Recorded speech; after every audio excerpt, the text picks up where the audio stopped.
Good morning to all students. जैसा कि आप लोग जानते हैं कि आप लोगों को जो है क्लास 10 साइंस में बायो में कवर करवाऊंगा। साइंस में तो जो फर्स्ट चैप्टर बायो का है that is life process. Life process में हम न्यूट्रिशन पहले जो है कवर कर चुके हैं। Types of nutrition, nutrition in plants, nutrition in animals, nutrition in जो लोअर ऑर्गेनिज्म हैं, जो यूनिसेलुलर ऑर्गेनिज्म है लाइक अमीबा एंड पैरामीशियम, उन सब में हम न्यूट्रिशन देख चुके हैं, पढ़ चुके हैं, समझ चुके हैं। टाइप ऑफ न्यूट्रिशन भी देखा कि दो टाइप का nutrition, autotrophs and heterotrophs. Autotrophs में आपके ग्रीन प्लांट्स आते हैं जो इटसेल्फ प्रिपेयर करते हैं फूड को and the process is called photosynthesis. Then heterotrophs में भी हम लोगों ने क्या पढ़ा है कि या तो हेटेरोट्रॉप्स होंगे या तो आपके किसी दूसरे पे डिपेंडेंट होंगे, वही हेटेरोट्रॉप्स होते हैं, या तो आपके पैरासाइट्स होंगे या फिर सेप्रोट्रॉप्स होंगे। ठीक है, ये भी दो कैटेगरी हेटेरोट्रॉप्स में आती है। ओके, अगर पिछली भी क्लासेस में type of the food availability आपने पढ़ा होगा, हर्बीवोर्स, कार्निवोर्स, ओमनिवोर्स, तो ये सब आपके जो है न्यूट्रिशन में आएंगे। अब हम जो न्यूट्रिशन ले रहे हैं, जो हमने लोगों ने न्यूट्रिशन लिया, न्यूट्रिशन में जो आपने फूड इनटेक किया है, फूड में कुछ फूड कंपोनेंट्स होते हैं, 5 फूड कंपोनेंट्स बेसिकली होते हैं। ठीक है, उसमें से जो एनर्जी प्रोवाइडिंग है लाइक कार्बोहाइड्रेट, सबसे ज्यादा एनर्जी इसे मिलती है, फैट है सेकेंड, एंड देन प्रोटीन। हमारी बॉडी में जब एनर्जी हमें चाहिए होती है तो सबसे पहले कार्बोहाइड्रेट से एनर्जी मिलती है। जब कार्बोहाइड्रेट हमारी बॉडी में नहीं होता है, then the second step the breaking down of fats and then proteins. Okay, then we discuss about the nutrition basic। Carbohydrate energy provide करता है। हम कार्बोहाइड्रेट कहाँ से गेन करते हैं? फूडिंग मटेरियल, जो फूड मटेरियल्स होते हैं वहां से हम गेन करते हैं। ठीक है, अब हम लोगों ने कार्बोहाइड्रेट ले लिया है, फूड मटेरियल से हमने फूड कंपोनेंट्स जो हैं, जो बेसिक फूड कंपोनेंट्स हैं, उनको हमने गेन कर लिया है। अब हमें क्या चाहिए? अब इस जो हमने कंपोनेंट्स जो हैं उनको गेन किया है, एब्जॉर्ब किया है हमारी बॉडी के द्वारा, अब इनको पूरे जो हमारा जो होल बॉडी है उसमें पहुंचना है और वहां पे इनका जो है ब्रेकिंग डाउन होगी और ये एनर्जी प्रोवाइड कराएगा। ठीक है, और ये एनर्जी प्रोवाइड कराने का वर्क जो है किसमें होता है? ये रेस्पायरेशन में होता है। और इसीलिए हम सेकेंड जो आपकी लाइफ प्रोसेस की सेकेंड जो बेसिक थिंग्स है, सेकेंड जो बेसिक इंपॉर्टेंट फीचर है लाइफ का, दैट इज रेस्पायरेशन। कोई भी एनी ऑर्गेनिज्म कोई भी हो वो रेस्पायरेशन जरूर करेगा, एरोबिक और एनारोबिक। ठीक है, टाइप्स ऑफ रेस्पायरेशन, पहले रेस्पायरेशन समझेंगे फिर टाइप्स ऑफ रेस्पायरेशन भी समझेंगे। तो first of all we know about the respiration. What is respiration पहले ये समझेंगे। ठीक है, तो रेस्पायरेशन क्या होता है? हाँ, first of all we know about respiration. All organism respire, जितने भी ऑर्गेनिज्म हैं सभी रेस्पायर करते हो, चाहे टेरेस्ट्रियल हो चाहे एक्वेटिक हो। क्या है? वाइटल प्रोसेस है, वाइटल प्रोसेस है। ठीक है, एनर्जी यील्डिंग प्रोसेस है,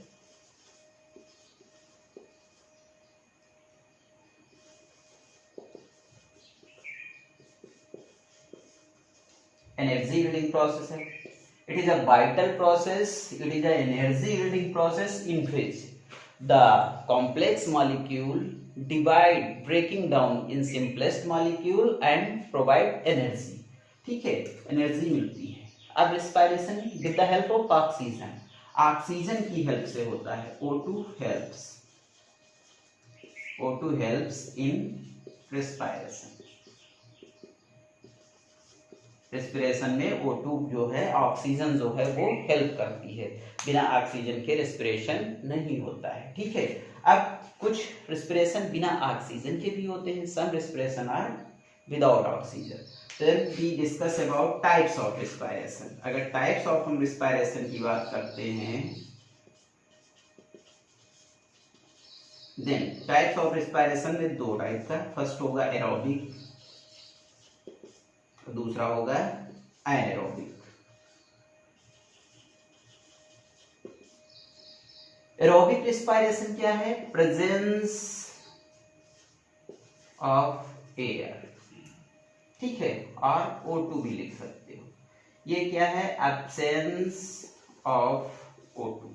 एब्सेंस ऑफ O2 में एनारोबिक होता है, प्रेजेंस ऑफ O2 में एरोबिक होता है। जितने भी ऑर्गेनिज्म हैं इन दोनों टाइप में से कोई ना कोई रिस्पायरेशन कर रहे होंगे। कहीं कहीं पे in place of O2 some other जो आपके कंपोनेंट्स हैं वो यूज होते हैं, उन्हें हम कीमोट्रॉप्स कहते हैं। कुछ सल्फर बैक्टीरिया है, मिथेनोजेनिक बैक्टीरिया है, ठीक है, वो क्या करते हैं इन प्लेस ऑफ O2 अदर जो कंपोनेंट्स हैं उन्हें यूज करते हैं रिस्पायरेशन के लिए, ठीक है। तो एनारोबिक रिस्पायरेशन किस में होता है? ये ईस्ट में होता है। जो ईस्ट होता है इसमें एनारोबिक होता है। बाकी जो अदर ऑर्गेनिज्म आपके हैं, ह्यूमन बींग्स हो गए, ठीक है, जो भी टेरेस्ट्रियल आपके ऑर्गेनिज्म है, एक्वेटिक ऑर्गेनिज्म है, उसमें एरोबिक रिस्पायरेशन होता है, ठीक है। तो ये रिस्पायरेशन को हमने समझ लिया है, टाइप ऑफ रिस्पायरेशन हमने देख लिया है। अब हम आगे बढ़ते हैं और देखते हैं कि किस किस टाइप से रिस्पायरेशन होता है, कौन कौन से ऑर्गन्स हैं जो रिस्पायरेशन में यूज होते हैं, ठीक है। अगर हम बात करते हैं बिल्कुल प्राइमरी लेवल की, ठीक है, बिल्कुल शुरुआती लेवल की, जो शुरुआत में ऑर्गेनिज्म आए थे वो कैसे थे? यूनिसेलुलर थे, सिंगल सेल स्ट्रक्चर था और उनमें कोई ज्यादा कॉम्प्लिकेटेड स्ट्रक्चर नहीं था। तो उनमें रिस्पायरेशन किससे हो रहा था? थ्रू स्किन, ठीक है, स्किन के थ्रू भी रिस्पायरेशन होता है। फिर उसके बाद में इसमें आपका अर्थवर्म, ठीक है, एंड सम अदर हाइड्रा, इस टाइप के ऑर्गेनिज्म आ जाएंगे। उसके बाद में कुछ में गिल्स भी पाए जाते हैं। गिल्स किस में है? बेसिकली फिश, एक्वेटिक, ठीक है, एक्वेटिक एनिमल्स, एक्वेटिक एनिमल्स में फिश गिल्स पाई जाती हैं, ठीक है। कुछ में जो है ट्रैकिया, आर्थ्रोपोड्स की बात करते हैं तो उसमें ट्रैकिया पाई जाती हैं, ठीक है। ऐसे ही पाइप होती लंबी लंबी सी हैं, स्पाइकल्स बोली जाती है उन पाइप के उसको, और पूरा एक ब्लड जो है भरा रहता है, वहीं से ऑक्सीजन जो डिजॉल्व रहती है पूरी बॉडी में पहुंचती रहती है, ठीक है, ट्रैकिया होते हैं। कुछ में बुक लंग्स पाए जाते हैं। ट्रैकिया किसमें पाई जाती है? जो कॉकरोच होता है, बुक लंग्स, स्कॉर्पियन, ठीक है, जो बिच्छू होती है उसमें होता है। तो ये आपके कुछ आपके ऑर्गन्स हो गए जो रिस्पायरेशन के लिए रिस्पॉन्सिबल होते हैं। देन फिर that is most important, lungs. हम इसे ही पढ़ेंगे, what is the role of lung in respiration, ठीक है, कैसे परफॉर्म एक्टिविटी करता है और इस सिस्टम को क्या बोलते हैं? तो पूरे सिस्टम को हम बोलते हैं रिस्पायरेटरी सिस्टम। रिस्पायरेशन में जो भी ऑर्गन आपके पार्टिसिपेट करेंगे, the organ which participate in respiration is called respiratory system, ठीक है। और वो सभी जितने ऑर्गन्स होंगे उन्हें हम रिस्पायरेटरी ऑर्गन्स बोलेंगे। सबको वन बाय वन हमें पढ़ना है। तो देख लिया कि जो टेरेस्ट्रियल होते हैं उनमें क्या है, एक्वेटिक में क्या होता है। एक्वेटिक में गिल्स होती हैं, फिश में गिल्स होती हैं, और गिल्स होती हैं किसके लिए सुटेबल होती हैं? जो डिजॉल्व्ड ऑक्सीजन होती है वाटर में उसको जो है ये इनटेक करती हैं, उसको एब्जॉर्ब करती हैं और पूरी बॉडी में ऑक्सीजन को पहुंचाती हैं। तो इसमें जो ब्रीदिंग रेट है वो बढ़ जाता है, इसमें ब्रीदिंग रेट इंक्रीज कर जाता है comparison then terrestrial animal. Okay, इतना समझ में आ गया होगा? कोई प्रॉब्लम की बात नहीं है, आराम से पढ़ना है, समझ समझ के पढ़ना है, ठीक है, कोई बर्डन नहीं लेना है, ठीक, ओके। अब हम आगे बढ़ते हैं, आगे समझते हैं व्हाट इज रिस्पायरेटरी सिस्टम, ठीक है। अगर हम रिस्पायरेटरी सिस्टम की बात करते हैं तो ह्यूमन बींग्स में जो रिस्पायरेटरी सिस्टम है उसमें कौन कौन से ऑर्गन्स इन्वॉल्व होते हैं उन सबको हम समझेंगे, ठीक है। Respiratory system, respiratory system in human beings. तो सबसे पहले क्या होता है? नेजल कैविटी, ठीक है, देन नाइजोफैरिंक्स,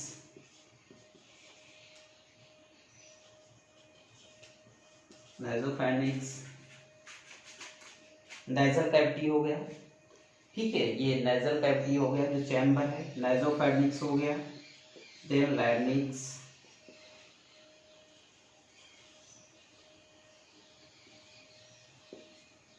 इसे हम आल्सो क्या बोलते हैं? वॉइस बॉक्स, वॉइस बॉक्स, ठीक है, वॉइस बॉक्स बोलते हैं। विंड पाइप होता है जिसे ट्रैकिया कहते हैं।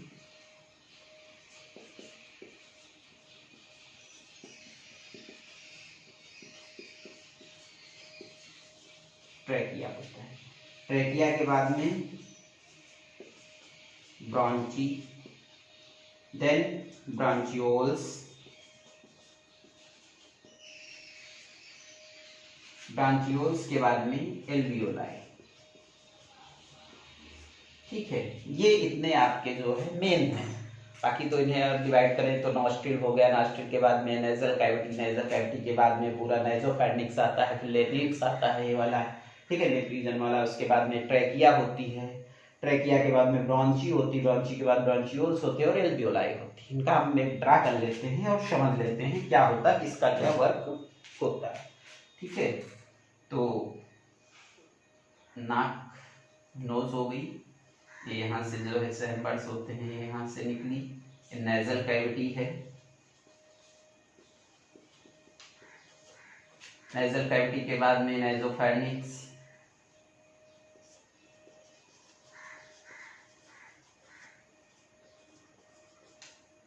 उसके बाद में ये लैरिंक्स,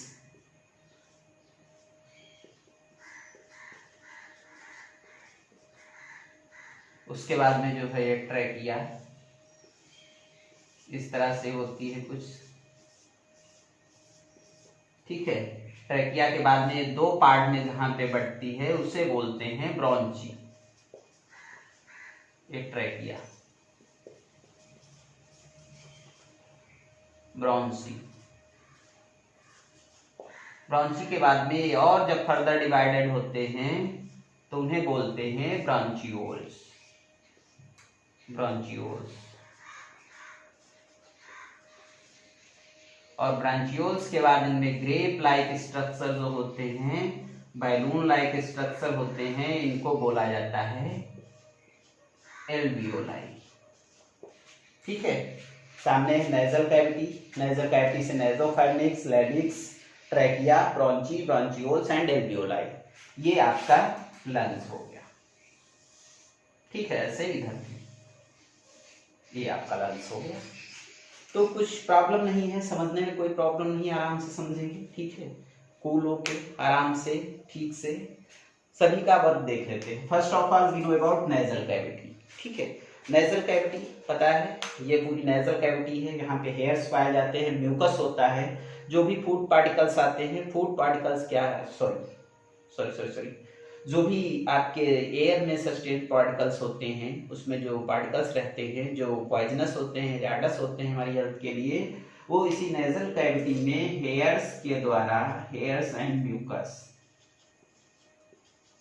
हेयर्स और म्यूकस में चिपक जाते हैं और अंदर तक नहीं जाते हैं, तो हमारी जो एल्वियोलाई होती है वो खराब होने से बच जाती है। एक टाइप से सीयू टाइप का वर्क करते हैं, ये सीयू की तरह वर्क करते हैं।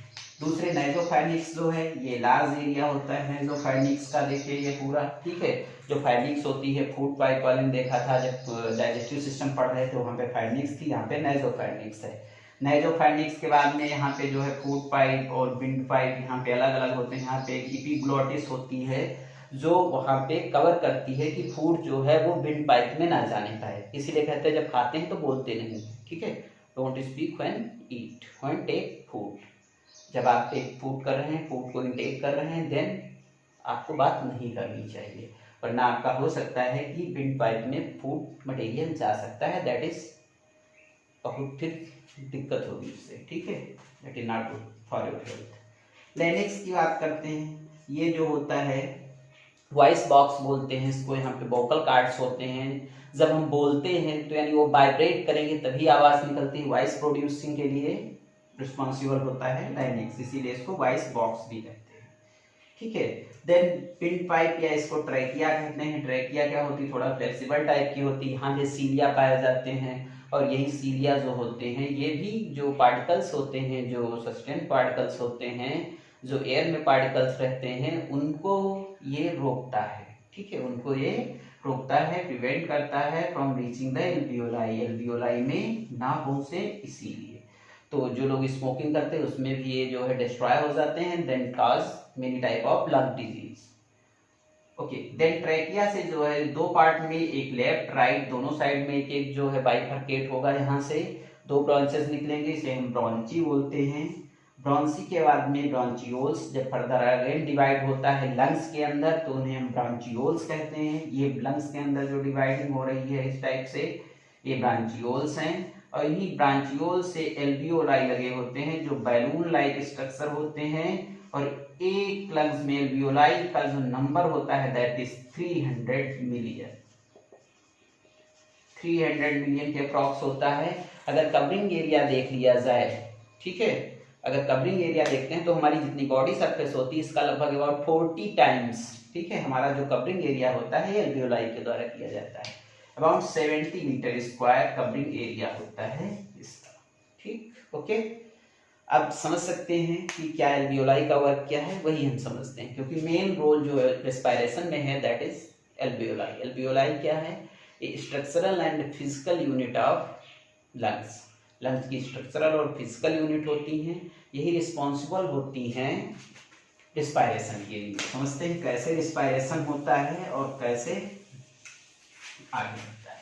अच्छा, इतनी जो प्रोसेस अभी तक हम लोगों ने पढ़ी है, एक्सेल और inhale of air, that is called breathing. इसे हम ब्रीदिंग कहते हैं, ठीक है, ये ब्रीदिंग बोली जाती है। और रिस्पायरेशन अब आगे प्रोसेस स्टार्ट होती है जब O2 डिसॉल्व हो जाती है ब्लड में।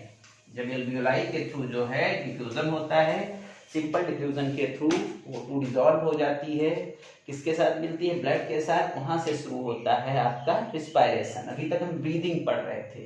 ब्रीदिंग में क्या है? Inhale and exhale. Inhale O2 rich quantity की एयर को करना है, एक्सहेल CO2 रिच क्वांटिटी को करना है। अब हम एक स्ट्रक्चर ये एल्वियोलाई का बना लेते हैं। ये एल्वियोलाई है, बैलून लाइक स्ट्रक्चर है, ठीक है। ये जो है ब्लड कैपिलरी है, ये ब्लड कैपिलरी है। ये ब्लड आ रहा है और इधर से जा रहा है। ये ब्लड आता कहाँ है? From heart.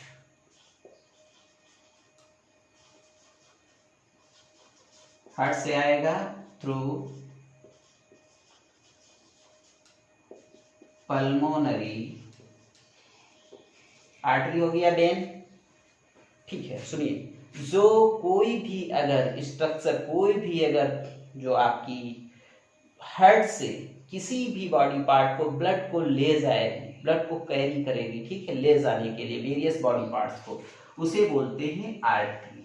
तो ये ब्लड को ला ही रही है तो इसीलिए इसको आर्टरी बोलते हैं। जितनी भी ये ब्लड से ले जाने वाली पाइप्स होती हैं उन्हें हम आर्टरी बोलते हैं। और आर्टरी में हमेशा जो है प्योर ब्लड कैरी होता है। But this is the exception, pulmonary artery contain impure blood. Impure का मतलब है डीऑक्सीजनेटेड ब्लड, ओके। एंड फिर ये जाएगा to heart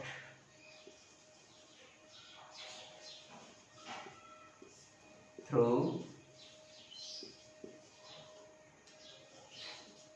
pulmonary vein. Pulmonary vein के थ्रू ये फिर से हार्ट में जाएगा और फिर वेरियस, फिर एओर्टा के थ्रू वेरियस बॉडी पार्ट को भेज दिया जाएगा, ठीक है। तो ये पूरी प्रोसेस है। यहां से ब्लड आएगा, ब्लड कैसा होगा? डीऑक्सीजनेटेड होगा, डीऑक्सीजनेटेड ब्लड आएगा। डीऑक्सीजनेटेड का मतलब ये है कि यहाँ पे O2 की क्वांटिटी कम है और CO2 की क्वांटिटी ज्यादा है। ये ब्लड आएगा। जो हम लोगों ने एयर को अंदर लिया है वहां पे O2 की क्वांटिटी ज्यादा है और CO2 की क्वांटिटी कम है। अब जब ये यहाँ पे ब्लड आ रहा है, ब्लड में O2 डिसॉल्व का कम है कंसंट्रेशन और CO2 ज्यादा कंसंट्रेशन है यहाँ पे, तो सिंपल डिफ्यूजन होगा। और डिफ्यूजन में क्या होगा? CO2 बाहर की तरफ निकलेगी, ठीक है, CO2 बाहर की तरफ निकलेगी और O2 जो है ये अंदर की तरफ आएगी। O2 अंदर आ जाएगी और O2 को यहाँ पे एक पिगमेंट होता है हीमोग्लोबिन, जो कि ब्लड में प्रेजेंट रहता है। हीमोग्लोबिन, हीमोग्लोबिन क्या करेगा? O2 को बाइंड कर लेगा अपने साथ और एज अ ट्रांसपोर्ट, ठीक है, एज अ कैरियर वर्क करेगा और इसको ले जाके वेरियस जो सेल्स हैं, बॉडी पार्ट्स हैं हमारे, वहां पे ले जाके छोड़ता रहेगा और वहाँ पे ये ऑक्सीजन की हेल्प से, ठीक है, ये जो ऑक्सीजन जा रही है इसकी हेल्प से हमारी सेल में एनर्जी फॉर्म होगी। ठीक है, कहाँ एनर्जी फॉर्मेशन होता है? माइटोकॉन्ड्रिया में होता है, कुछ साइटोप्लाज्म में होता है, उसको भी अभी हम समझेंगे। ठीक है, तो ये पूरी प्रोसेस हो गई। डीऑक्सीजनेटेड ब्लड आएगा और ऑक्सीजनेटेड ब्लड जाएगा, क्योंकि ऑक्सीजन जब मिल जाएगी तो हम उसे बोलेंगे ऑक्सीजनेटेड ब्लड, ऑक्सीजनेटेड ब्लड, और यहाँ पे डीऑक्सीजनेटेड ब्लड है। ठीक है, तो ये प्रोसेस होती है एल्वियोलाई की। ये एल्वियोलाई का मेन फंक्शनल यूनिट है, एल्वियोलाई हमारी लंग्स की। अगर एल्वियोलाई नहीं होगी तो हम ऑक्सीजन को जो है ब्लड में नहीं मिला पाएंगे, मिक्स नहीं हो पाएगा ब्लड में, then we suffers many type of disease. ठीक है, बहुत सारा हो जाएगा, क्योंकि जब ऑक्सीजन ही नहीं मिलेगी तो एनर्जी नहीं मिलेगी, जब एनर्जी नहीं मिलेगी तो हम फंक्शनिंग कर ही नहीं पाएंगे, हमारी फंक्शनिंग ही बिल्कुल जो है वो फिनिश हो जाएगी, खराब हो जाएगी। ठीक, तो अब हम बात कर रहे हैं आगे इसकी। जब हमारा ब्लड जो है वो ऑक्सीजनेटेड हो गया है, ऑक्सीजन उसमें मिल गई है, ऑक्सीजन मिलने के बाद after the mixing of oxygen in blood, the blood goes into cell, cell में ब्लड जाता है। ठीक है, और सेल के अंदर आपका जो है ये सेल है, मान लेते हैं। ठीक है, सेल में जो है ये साइटोप्लाज्म है और ये माइटोकॉन्ड्रिया है। माइटोकॉन्ड्रिया पता है डबल लेयर्ड होती है और खुद का ओन जेनेटिक मटेरियल होता है, याद रखिएगा। माइटोकॉन्ड्रिया है own genetic material, that mean DNA and double membrane होता है। तो जो ऑक्सीजन आई है with the help of oxygen, अगर हम रिस्पायरेशन की देखते हैं, रिस्पिरेशन की अगर हम in form of chemical reaction, अगर केमिकल रिएक्शन देखते हैं तो क्या होता है, यहाँ पे जो कार्बोहाइड्रेट है C6H12O6 that is glucose, glucose with the help of oxygen किसमें डिवाइड होगा, ये बन जाएगा CO2 and H2O plus energy release होगी। इसी एनर्जी के लिए सब कुछ हो रहा है। ठीक है, जो एनर्जी रिलीज हो रही है इसी के लिए सब कुछ हो रहा है। ये ग्लूकोज है जो कि कार्बोहाइड्रेट पहले बात कर चुके हैं। कार्बोहाइड्रेट ऑक्सीजन, यानी ऑक्सीजन जब तक नहीं मिलेगा तब तक कार्बोहाइड्रेट स्प्लिट नहीं होगा, डिसोसिएट नहीं होगा, इसीलिए ऑक्सीजन की रिक्वायरमेंट होती है। ठीक है, 6 लगेंगे, मैं भी एक बार चेक कर लेता हूँ। ठीक है, 6 2 12 एंड 6 18, 6 यहाँ पे है, यहाँ पे 6 लगा देते हैं। ठीक है, और 12 है। ठीक हो गया, थैंक यू। ठीक है, ठीक है। हाँ, ये रिएक्शन हो गई आपकी, किसकी है, ये रिस्पायरेशन की रिएक्शन है, इंपॉर्टेंट रिएक्शन है। तो ये पूरी प्रोसेस है रिस्पायरेशन की। अब रिस्पायरेशन क्या होता है, सबसे पहले जो भी आपका ये मॉलिक्यूल है, जो ग्लूकोज मॉलिक्यूल है, ये साइटोप्लाज्म में इंटर करेगा और साइटोप्लाज्म में ये जो है किसमें टूट जाएगा, पायरुवेट में। पायरुवेट 3 कार्बन कंटेनिंग है और ये देख रहे हैं कि 6 कार्बन कंटेनिंग है। ये 6 कार्बन होते हैं ग्लूकोज में, पायरुवेट में 3 होते हैं। अब पायरुवेट जो है साइटोप्लाज्म में रहता है। इतनी प्रोसेस सभी में सेम होती हो, चाहे एरोबिक रिएक्शन हो, एरोबिक रिस्पायरेशन हो या एनएरोबिक रिस्पायरेशन हो। जो पहले हमने टाइप्स ऑफ रिस्पायरेशन पढ़े हैं, दोनों टाइप का, दोनों में ये प्रोसेस सेम होती है। The first of all glucose molecule break down into pyruvate. Pyruvate is 3 carbon containing molecule and 1 glucose molecule give rise 2 pyruvate unit। 2 pyruvate units बनते हैं and energy released, यहाँ पे 2 ATP की एनर्जी रिलीज होती है। 2 ATP, ATP क्या है, ये एडिनोसिन ट्राइफॉस्फेट है, जो एनर्जी क्वाइंस होते हैं, ये एनर्जी क्वाइंस के रूप में बोले जाते हैं। और ये जब आपके एनर्जी क्वाइंस से डिसोसिएट होते हैं तो एनर्जी जो है वो रिलीज होती है।